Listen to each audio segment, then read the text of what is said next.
आज हम एक बहुत ही इम्पोर्टेंट टॉपिक के बारे में थोड़ा सा जानकारी देना जा रहे हैं, जो कि है हार्ट का प्रोटेक्शन डायबिटिक पेशेंट्स में।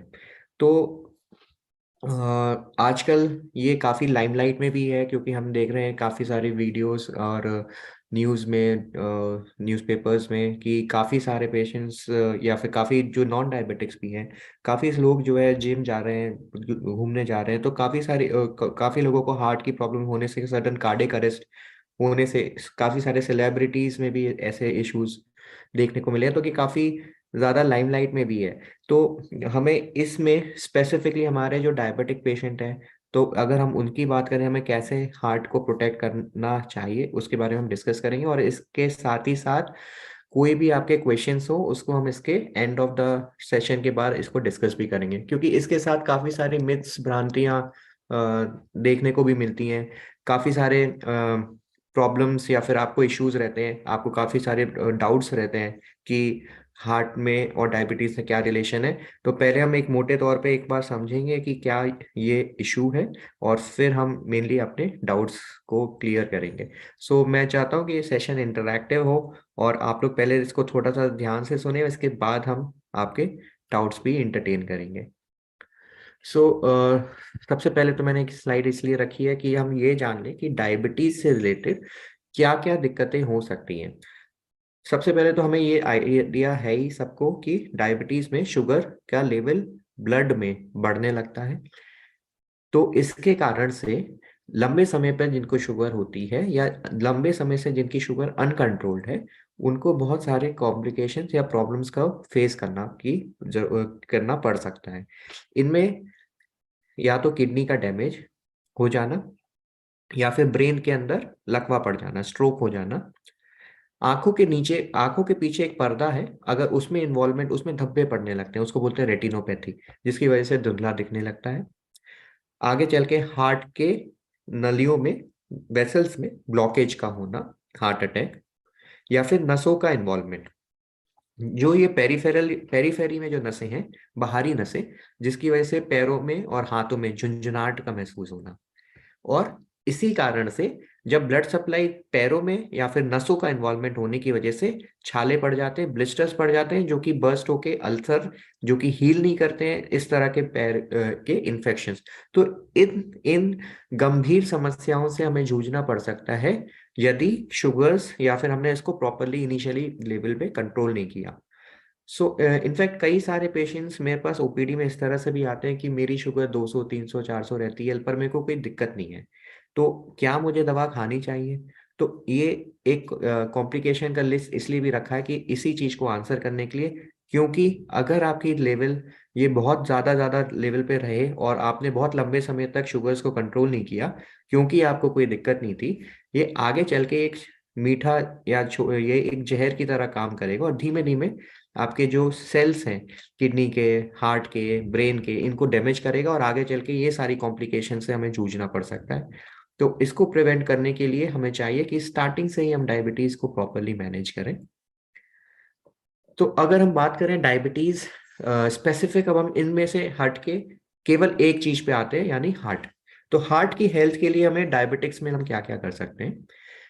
सो ये देखा गया है कि डायबिटिक पेशेंट्स में सबसे ज्यादा डेथ होने का कारण जो है, वो है हार्ट प्रॉब्लम। हार्ट प्रॉब्लम बहुत कॉमन तो है ही, और साथ ही साथ सबसे सीरियस भी है। तो इसको हमें प्रिवेंट करने के लिए क्या क्या कर सकते हैं, वो हमें देखना की जरूरत है। तो ये देखा गया है कि डायबिटीज अगर बहुत लंबे ड्यूरेशन की हो, या डायबिटीज बहुत अनकंट्रोल्ड हो, या कुछ और कारण हो डायबिटीज में, जैसे कि ब्लड प्रेशर होना, कोलेस्ट्रॉल ज्यादा होना, ये सब अगर ज्यादा लेवल पे रहेगा, तो फिर हार्ट की हेल्थ धीमे धीमे डाउन होने लगती है, और हार्ट के इन्वॉल्वमेंट हो सकता है। तो अब हम समझें सबसे पहले कि हार्ट प्रॉब्लम होती क्या है। मोटे तौर पे तो हम जानते हैं कि अगर हार्ट प्रॉब्लम होगी तो छाती में यहाँ पर बहुत तेज दर्द होगा, सांस लेने में तकलीफ हो सकती है, या फिर दिल की धड़कन तेज हो सकती है। तो ये होता कैसे है? तो एक डायग्राम से हम ये समझ सकते हैं। ये जो हार्ट में जो नलियां हैं जो खून को सप्लाई करती हैं, वो इस तरह से नलियों में जब खून सप्लाई होता है वो प्रॉपरली होता है।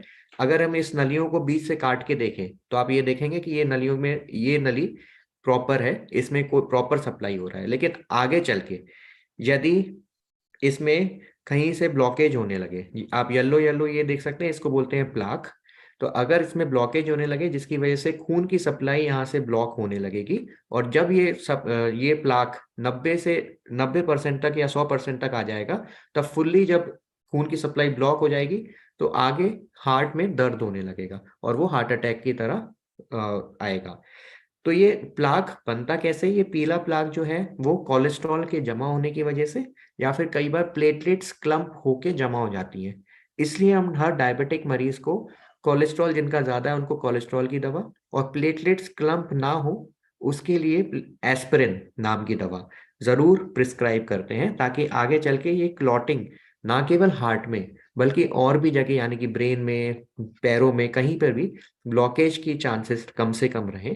क्योंकि डायबिटिक पेशेंट में ऑलरेडी ये चांसेस 10 गुना ज्यादा होता है नॉर्मल पर्सन से, स्पेशली जब उनकी शुगर्स कंट्रोल नहीं हो।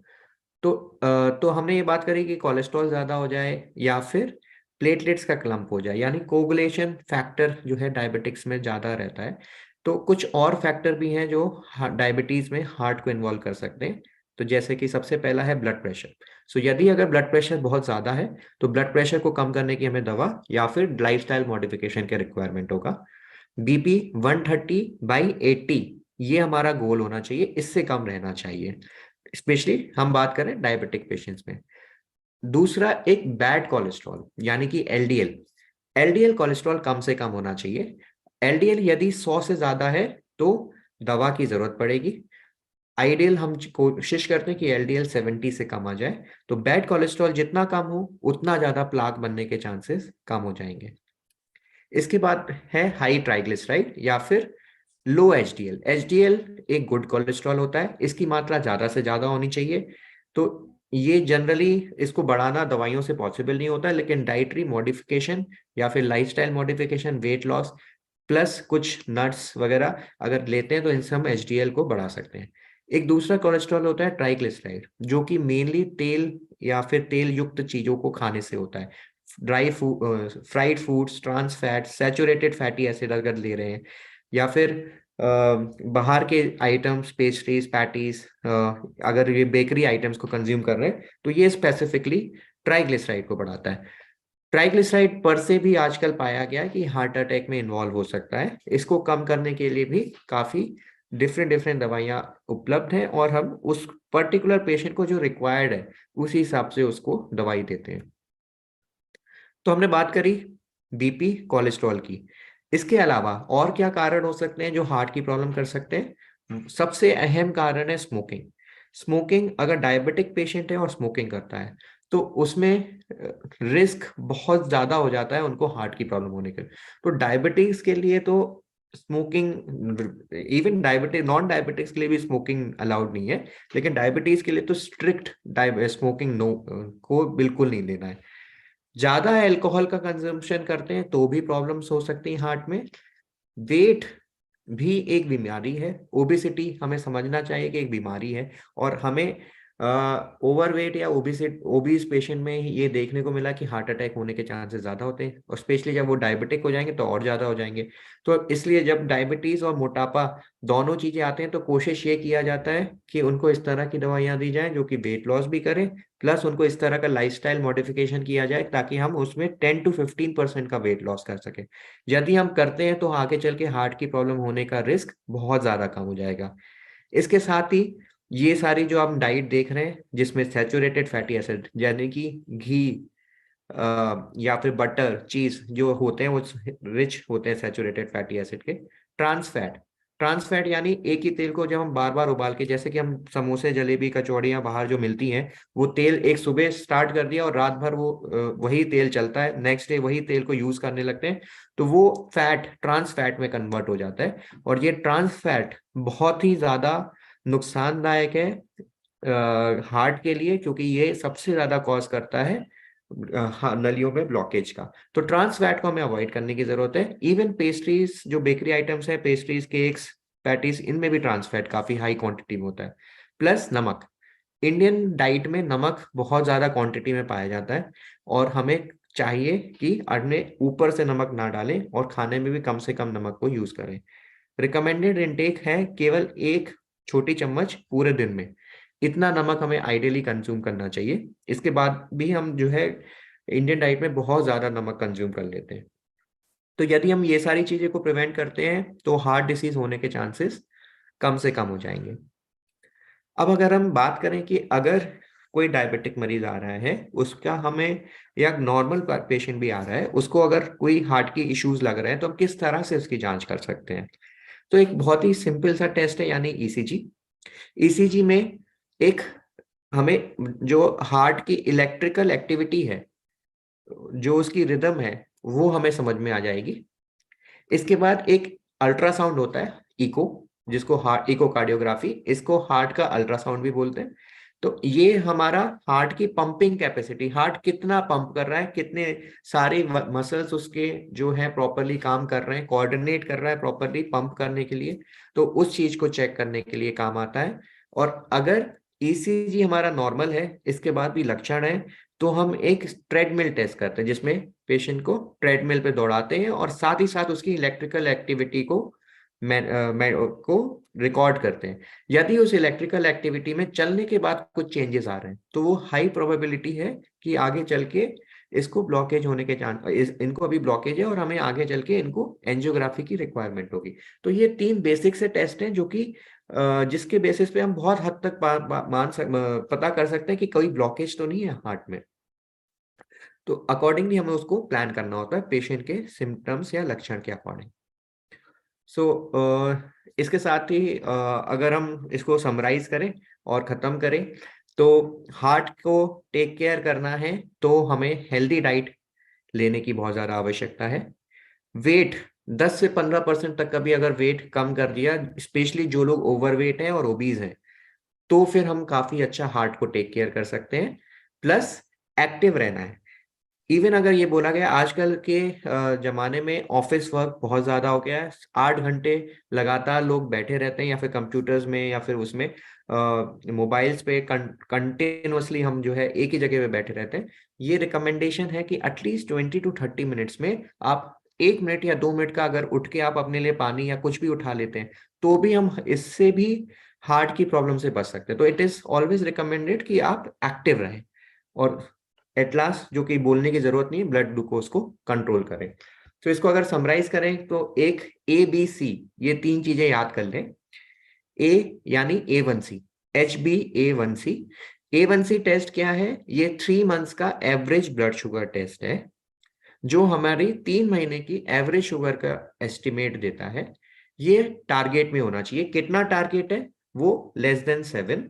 आइडियल 6.5 तक आता है तो बहुत अच्छी बात है, लेकिन एटलीस्ट <<7। अगर हमारा ये <<7 कई सालों से चलता हुआ आ रहा है और अच्छा मेंटेन है, तो आगे चल के हार्ट की प्रॉब्लम होने में ऑटोमेटिकली काफी आगे चांसेस बहुत कम होंगे।